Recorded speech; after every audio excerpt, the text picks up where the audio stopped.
The gods made a mistake. That is what the tablets say. Not a human mistake, not an accident caused by lesser beings. The Anunnaki themselves, the great gods of Sumer, sat down to create humanity and produced bodies that did not work. A man whose hand could not grip, a woman who could not give birth, a person who could not walk, could not see, could not speak. Every version of this story you have seen on YouTube tells you these were flawed humans, created as a lesson, or as divine experiments, or as proof of Enki's genius. The tablets say something different. What actually happened in the Enki and Ninmah composition is a contest between two gods, and neither of them wins cleanly. One of them ends up creating something so broken that the other cannot find a single use for it. What does it mean when the gods themselves cannot fix what they made? That is the question this tablet asks, and it is one the ancient scribes left deliberately unanswered. The composition known as Enki and Ninmah belongs to the Sumerian literary tradition of the early 2nd millennium BCE. Surviving copies come from the ancient scribal city of Nippur, in what is today south-central Iraq, where temple schools trained a professional class of scribes to copy and preserve a fixed body of literary texts. These texts were not folk tales passed down orally. They were written compositions, copied with care and precision, used in the training of scribes, and likely performed at royal courts. The theology they contain reflects the official thinking of Sumerian religious institutions about the nature of the gods, the origin of humanity, and the proper ordering of the world. Enki was the god of wisdom, fresh water, and craft. He lived in the Abzu, the subterranean freshwater ocean beneath the earth. Ninmah, also called Ninhursag, was a mother goddess associated with birth and creation. In this text, the two are co-creators, and the relationship between them drives the entire narrative. The primary source is the Sumerian composition Enki and Ninmah, catalogued in the electronic text corpus of Sumerian literature as ETCSL 1.1.2. The surviving copies date to the Old Babylonian period, approximately 1900 to 1600 BCE, though the composition itself may be older.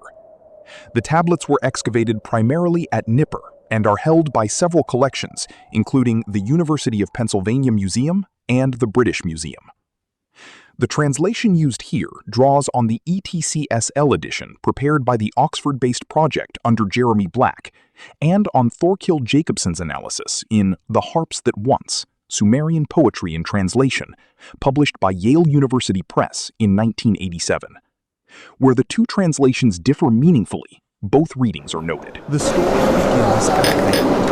The gods have been confused. Ninmah turns to Enki and issues a challenge. She will fashion creatures from clay, and whatever she makes, Enki must find a place for them in the world. Enki accepts. Ninmah takes clay from the Abzu and begins. The tablet records 6 creations in sequence. First, she fashions a man whose hand is paralyzed. Enki looks at him and appoints him to serve the king. Second, a man who cannot see. Enki appoints him as a musician, a lament singer. Third, a man with broken feet. Enki appoints him to work in the royal household. Each time, Enki finds the role. He does not repair the body. He does not make the condition go away. He locates a function, a place in the social order where the person can exist with dignity. Jacobsen reads this as a Sumerian social theology. The measure of wisdom is not creating the perfect body, but knowing how to place what exists. Jacobsen, The Harps That Once, 1987, page 167. Ninmah creates 3 more: a woman unable to give birth, a person without a named gender, and a creature that cannot hold still. Enki places each one. The tablet's word for the woman who cannot give birth is particularly striking. The ETCSL renders the line, "She fashioned one who had no female parts and no male parts." Enki appoints this person to stand before the king, a role in the palace hierarchy. Ninmah has failed to defeat Enki. He has placed every flawed creation. The challenge reverses.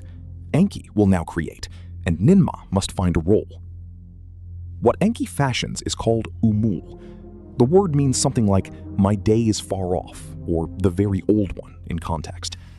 The ETCSL renders the description plainly. His eyes were diseased, his neck was diseased. He could not sit, could not stand, could not bend his knees. Jeremy Black notes in The Literature of Ancient Sumer that Umul represents a condition of total incapacity, the opposite pole from the flawed but functional beings Ninma created. Black et al., The Literature of Ancient Sumer, 2004, page 221. Ninma tries. She offers Umul bread.